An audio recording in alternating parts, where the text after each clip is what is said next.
तन को जल से धुलाना सरल है मगर मन को निर्मल बनाना बड़ी बात है। तन को जल से धुलाना सरल है मगर मन को निर्मल बनाना बड़ी बात है। मन को निर्मल बनाना बड़ी बात है। तन को जल से धोना बहुत, सभी लोग बैठे यहाँ भी सुन रहे थे हमारे पूज्य श्री रमाशंकर साहब जी से।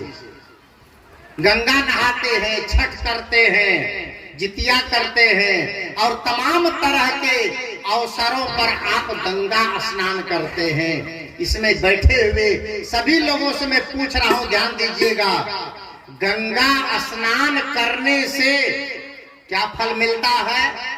तो कितने लोग कहते हैं, पुराणों में लिखा है गंगा स्नान करने से सारा पाप क्या होता है?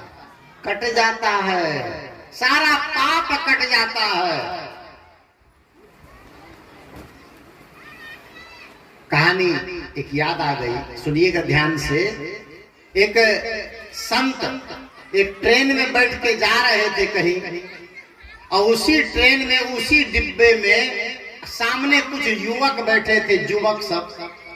तो संत बैठे थे चुपचाप आंख बंद करके, लीन थे भजन में। युवकों ने मिल करके खैनी लटाई खाई, फिर सिगरेट जलाई, फिर बीड़ी जलाई, पीने लग गए।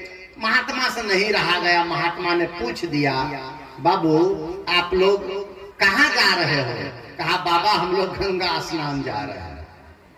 हम लोग जा रहे हैं हरिद्वार में गंगा स्नान करने, प्रयाग में त्रिवेणी में स्नान करने। कहा संत ने कहा बाबू आप लोग तो पढ़े लिखे लगते हैं, जब गंगा स्नान करने जा रहे हैं, तीर्थ करने जा रहे हैं, तो कम से कम ये नशा, बीड़ी, सिगरेट, खैनी, तंबाकू, झूठ, फरेब, इन सबको छोड़ करके जाना चाहिए। कम से कम गंगा स्नान करने जा रहे हैं, इसमें तो नशा नहीं करना चाहिए। युवकों ने कहा बाबा आप कभी गंगा नहीं नहाए, पता नहीं है। यही तो फल है कि गंगा नहाने के पहले जितना मर्जी कहो पाप कर लो, और गंगा में नहाने के बाद सब पाप भस्म, सब खत्म हो जाता है गंगा में नहाने से।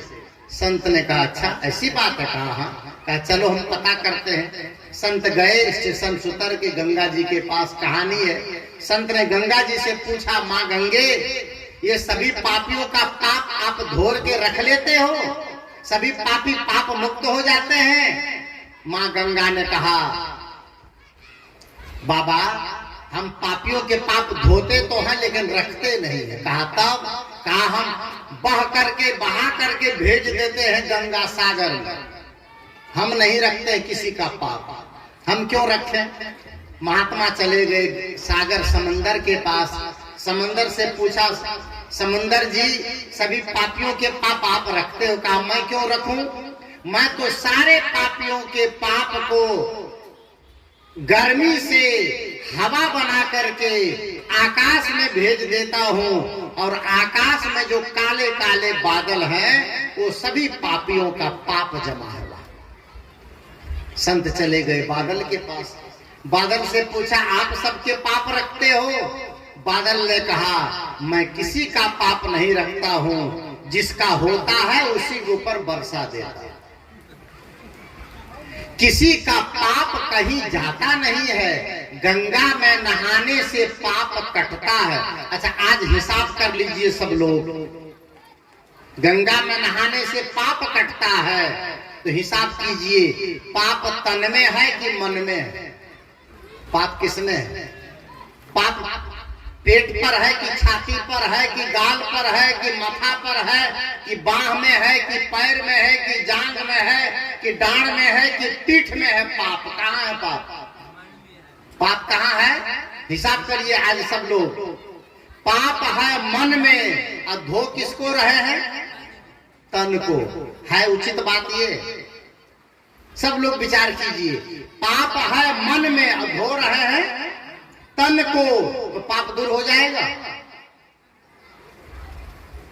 घाव है हाथ में, अब पट्टी कर रहे हैं पैर में, हो जाएगा ठीक। जहां घाव है वहां मलहम लगाइए, पट्टी लगाइए। बंधु, सदगुरु कबीर आपकी आंख को खोलते हैं और सदगुरु कबीर साहब कहते हैं, तीरथ गए 3 जन और चित चंचल मन चोर, और एको पाप न काटिया और लादिन 10 मन और 10 मन लाद लेते हैं। एक घटना याद आ गई। 2001 का कुंभ था प्रयाग में, 2001 में महाकुंभ। सदगुरु अभिलाष साहब जी की सेवा में मैं था, बहुत लोग दर्शन किए होंगे। और दोपहर का समय था, भोजन करके गुरुदेव जी विश्राम कर रहे थे और मैं उनको सुला करके थोड़ा निकल गया अपने कैंप के बाहर। तो गेट पर जैसे मैं पहुंचा तो देखता हूं कि काफी लोग झोला झंकड़ लेकर के गेट पर आके खड़े हैं। मैंने पूछा उन लोगों से, आप लोग कहां से आए हैं? वो लोग कहे हम लोग महाराष्ट्र से आए। ध्यान से सुनिए, वो लोग कहे हम लोग महाराष्ट्र से आए हैं। मैंने कहा तो आप लोग बड़े उदास दिख रहे हैं, तो तीर्थ में आए तो प्रसन्न मन से आना चाहिए। कहे हाँ महाराज, हाँ बाबा, हम लोग तीर्थ करने ही आए। हमने कहा कि कैसा तीर्थ करने आए? कहा कि हम लोग गंगा स्नान करने आए। एक कथा में हम लोग सुने थे कि अमावस्या के दिन में अगर त्रिवेणी में स्नान कर लोगे तो 7 जन्म का पाप कट जाता है। तो हमने कहा आप लोग आए तो स्नान किए? कहा जी स्नान तो किए हम लोग। तो कहे, हमने कहा स्नान किए तो मुंह क्यों आप लोगों का उतरा हुआ है, उदास क्यों है? तो जो सबसे आगे था समझदार, वो कहता है कि साहब हम लोग आए यही बात सुन करके कि गंगा जी में नहाने में, त्रिवेणी में नहाने में पाप कटता है। तो मैंने कहा स्नान कर लिए? कहा कर लिए। हमने कहा पाप कटा? कहा पाप कटा कि नहीं कटा ये तो पता नहीं है साहब, और हमारे जेब में 27,000 रुपया था, सो कट गया। जेब में 27,000 रुपया लेके हम चले थे और स्नान करने के लिए भीड़ में घुसे और स्नान करके उधर से निकले और जेब में हाथ दिए तो जेबे साफ है ये नहीं। अब सोचिए आप लोग, माँ गंगा, लोग कहते हैं कि गंगा में नहाने से पाप कटता है, और एक आदमी वहां गया है किसी की जेब काटने के लिए। एक आदमी गया पाप काटने और दूसरा गया है जेब काटने। आप बताइए माँ गंगा किसकी सहायता कर रही है? किसकी तरफ है? बंधुओं, गंगा में नहाने से पाप कटता नहीं है। अगर पाप काटना है तो संत ने गाया, क्या गाया? हो ज्ञान गंगा नहा लो प्यारे मन, हो ज्ञान गंगा नहा लो प्यारे मन, हो ज्ञान गंगा नहा लो प्यारे मन, मैल मन का धुला लो प्यारे मन, हो दाग दिल का छुड़ा लो प्यारे मना, दाग दिल का छुड़ा लो प्यारे मना, मैल मन का धुला लो प्यारे मना, दाग दिल का छुड़ा लो प्यारे मना, मैल मन का धुला लो प्यारे मना। ज्ञान की गंगा में स्नान करेंगे तब मन का पाप कटेगा। जब आपके अंतःकरण में ज्ञान प्रवेश करेगा और ज्ञान के अनुसार आप आचरण करेंगे, तब आपके मानस के कलमश दूर होंगे, तब आपके अंतःकरण के सारी गंदगी समाप्त होगी और तब आपके मानस जगत में प्रकाश ही प्रकाश होगा। ये सत्संग आप तन को नहीं, आपके मन को धोता है, आपके मन को साफ करता है। याद रखिएगा, यह सत्संग बीच बीच में होना चाहिए।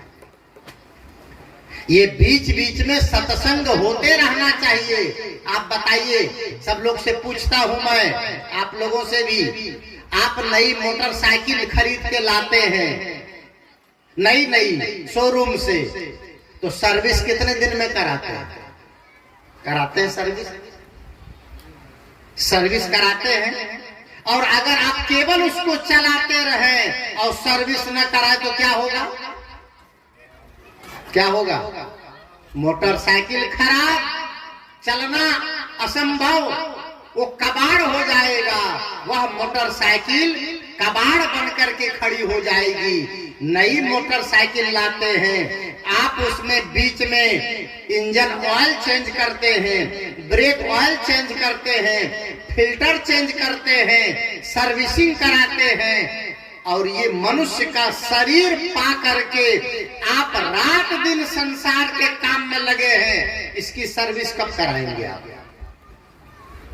मन की सर्विसिंग कहां कराएंगे आप? अंतःकरण की सर्विसिंग कहां कराएंगे आप? मनोवृत्ति को सर्विस कहां कराएंगे आप? यह सत्संग सर्विसिंग सेंटर है। जब आपकी घड़ी खराब होती है तो आप सर्विस सेंटर जाते हैं, मोटरसाइकिल खराब होती है तो सर्विस सेंटर जाते हैं, और बोलेरो और स्कॉर्पियो खराब हो तो सर्विस सेंटर जाते हैं, आपका फ्रिज और एसी खराब हो तो सर्विस सेंटर जाते हैं, टीवी और मोबाइल खराब हो तो सर्विस सेंटर जाते हैं। अब मन खराब हो तो कहां जाएंगे? दिमाग खराब हो तो कहां जाएंगे? चित्त खराब हो तो कहां जाएंगे? ये उसको ठीक करने का सेंटर है। बीच बीच में आप सत्संग में आइए। मैं तो देखता हूं अब यहाँ तो काफी जवान भी बैठे हैं और युवतियां बहनें भी बैठी है, बेटियां भी बैठी हैं। नहीं तो अधिकतम जगह लगता है जवानों के लिए ये सत्संग नहीं है, लगता है ये तो बूढ़े बूढ़ी के लिए रजिस्ट्री हो गई। कोई जवान झांकने नहीं आता है। सत्संग का निमंत्रण गया तो बुढ़िया बुढ़वा को कहते हैं वहां से लो या निमंत्रण चल जाइए, तो सब ऐसा कहते हो। आप लोग चले जाना। क्यों? ये इन्हीं लोगों के लिए सत्संग है, जवानों के लिए नहीं है। जवानों को, बेटों को, बेटियों को, और आप अपने बहुओं को, आप अपने पोतों को, नाती को भी सत्संग में लाइए, सदाचार सुनाइए।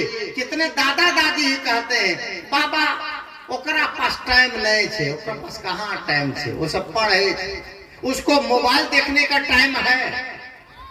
अब मोबाइल के लिए मैं क्या कहूं आपको, ये अलग से चर्चा करूंगा, अभी मैं चर्चा को विराम दूंगा। ये मोबाइल जब से आया है इतना बड़ा भयंकर कैंसर लेके आया है समाज में, जिसका कोई जवाब नहीं।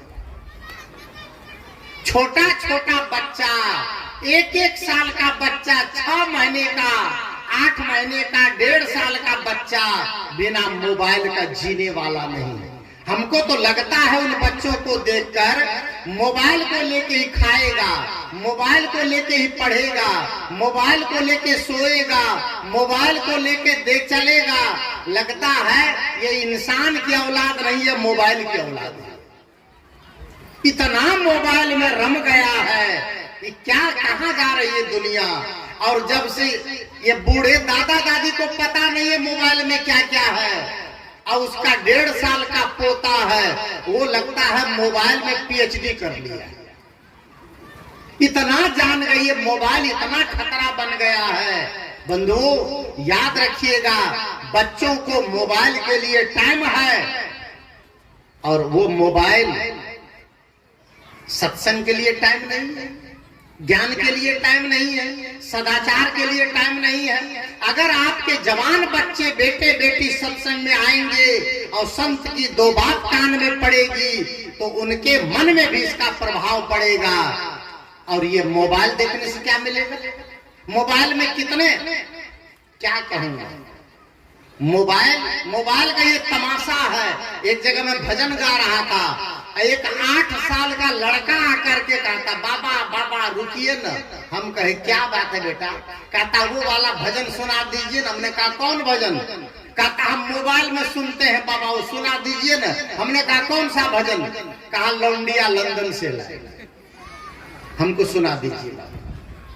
ये मोबाइल की देन है, समझ रहे हैं आप? ये बच्चे के जुबान पर ऐसे ऐसे गीत तैर रहे हैं। और जब तक वो बटन दबाने वाला मोबाइल था ना, तब तक तो ठीक था, बटन दबा दबा करके काम करते तो उतना खतरा नहीं था।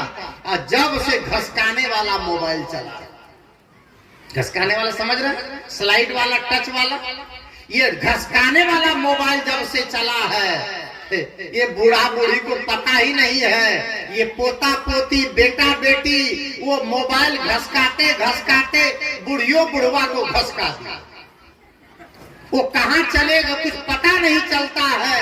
बच्चे मोबाइल में क्या देख रहे हैं? अगर बूढ़ा बूढ़ी पूछ लिए, हे बाबू खाने का टाइम है, खाना खा लो, मोबाइल छोड़ दो, तो बच्चा कहता है हम इंटरनेट पर काम कर रहे हैं। बड़ा काम कर रहा है इंटरनेट, ट्विटर पर काम कर रहा है, फेसबुक पर काम कर रहा है। और ये परिणाम हो रहा है आजकल कि मोबाइल में संयम नहीं बरता गया तो रही सही जो मर्यादा आज घर में समाज में है, वो भी सब एक दिन खत्म हो जाएगी। और बच्चे बस केवल आपके नाम के रह जाएंगे और आपके घर में, आपके परिवार में मोबाइल ऐसा कहर ढाएगा, आपके सपने धरे रह जाएंगे और मोबाइल के अनुसार बच्चे कदम उठा के घर से चले जाएंगे। जा रहा है आजकल। इस विषय पर नहीं छोड़ूंगा। मैं इतना कहना चाहता हूं कि सत्संग बूढ़ों के लिए नहीं है, सत्संग जवानों के लिए भी है, सत्संग युवाओं के लिए भी है, सत्संग विवाहितों के लिए भी है, और सत्संग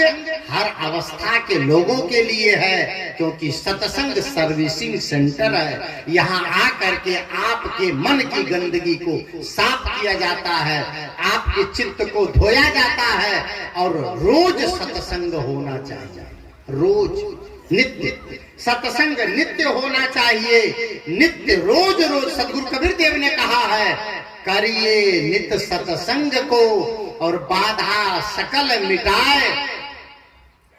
सारी बाधाओं को मिटाकर और रोज सत्संग करें। इस क्षेत्र में हमारे मेही बाबा, मेही साहब, मैं उनको मेही साहब कहता हूं, जिसको आप लोग महर्षि मेही परमहंस जी महाराज के नाम से बुलाते और जानते हैं। बड़े युग पुरुष हुए हैं, पूरे क्षेत्र को उन्होंने प्रभावित किया है अपनी साधना, ज्ञान, ध्यान, भक्ति और वैराग्य से। काफी प्रचार है उनका इस क्षेत्र में, लेकिन मैं उनको मेही साहब कहता हूं। आप कहेंगे उनको तो महाराज लिखा जाता है, साहब क्यों कहते हैं? वस्तुतः वो साहब के परंपरा के संत हैं। आप लोगों ने श्रद्धावश महाराज लिख दिया, परमहंस लिख दिया, ये भी उनकी एक विशेषता है, लेकिन परंपरा उनकी साहब की है। क्यों? क्योंकि मेही बाबा के गुरु जो थे उनका नाम था बाबा देवी साहब। तो साहब का चेला साहब होगा कि महाराज हो जाएगा? तो साहब होना चाहिए। और बाबा देवी साहब के गुरु संत तुलसी साहब, अब तुलसी साहब के गुरु संत भीखा साहब, भीखा साहब के गुरु संत बुल्ला साहब। ऐसी लंबी परंपरा है। तो वो साहब की परंपरा के संत है बाबा मेही साहब। श्रद्धावश महाराज लिखे, श्रद्धावश परमहंस लिखे, कोई दिक्कत नहीं। मैं तो अपने आश्रम किशनगढ़ में भी उनकी तस्वीर लगा के रखा है। उन्होंने लिखा है कि सत्संग नित अरु ध्यान नित, लिखा है।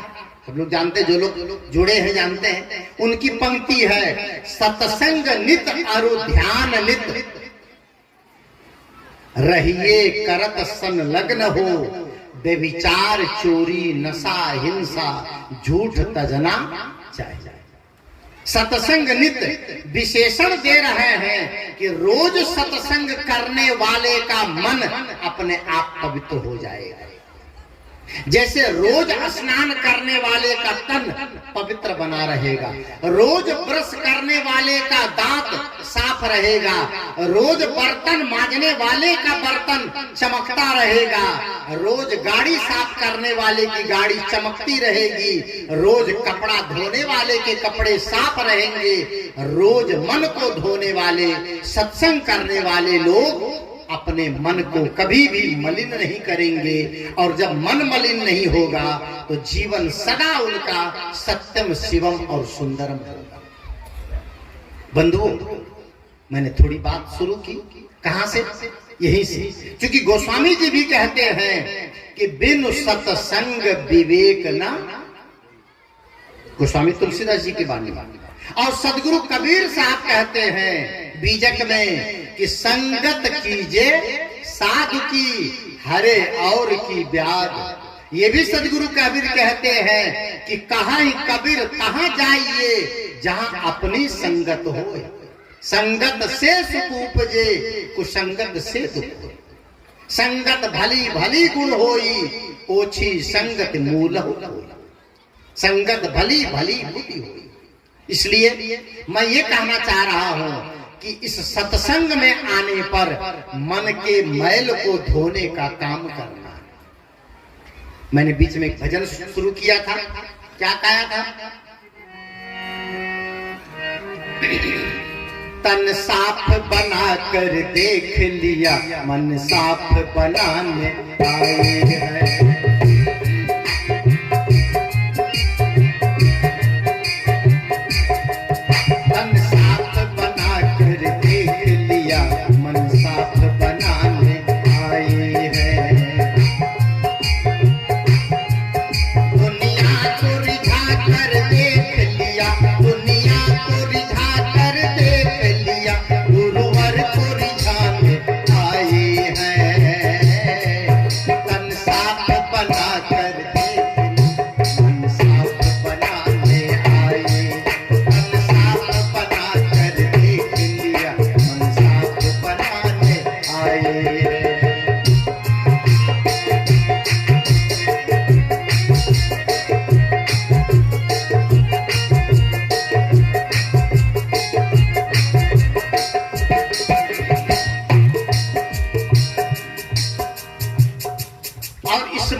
जीवन की बहुत बड़ी साधना।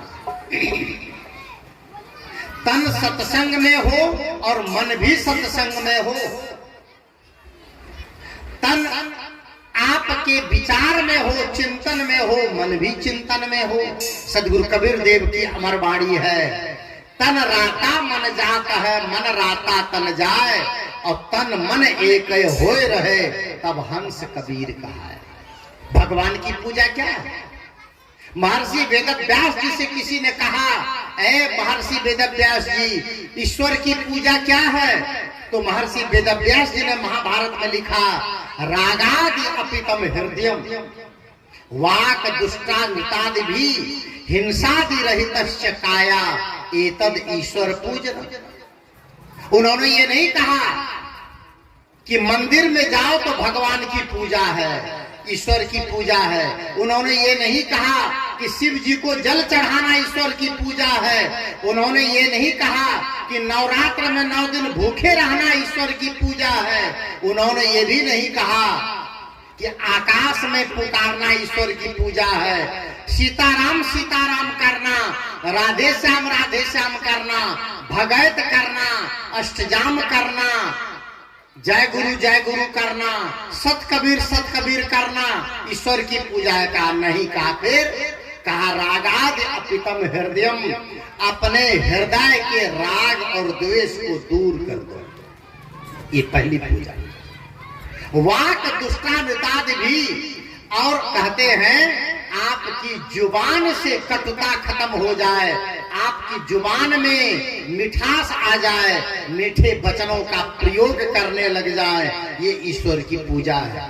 हिंसादि रहितस्य काया, शरीर से चोरी हिंसा व्यभिचार समाप्त हो जाए, ये ईश्वर की पूजा है। और कहते हैं कि मन से आपके सारे दुर्विचार समाप्त हो जाए, एतद ईश्वर पूजनम, इसे कहते हैं ईश्वर की पूजा।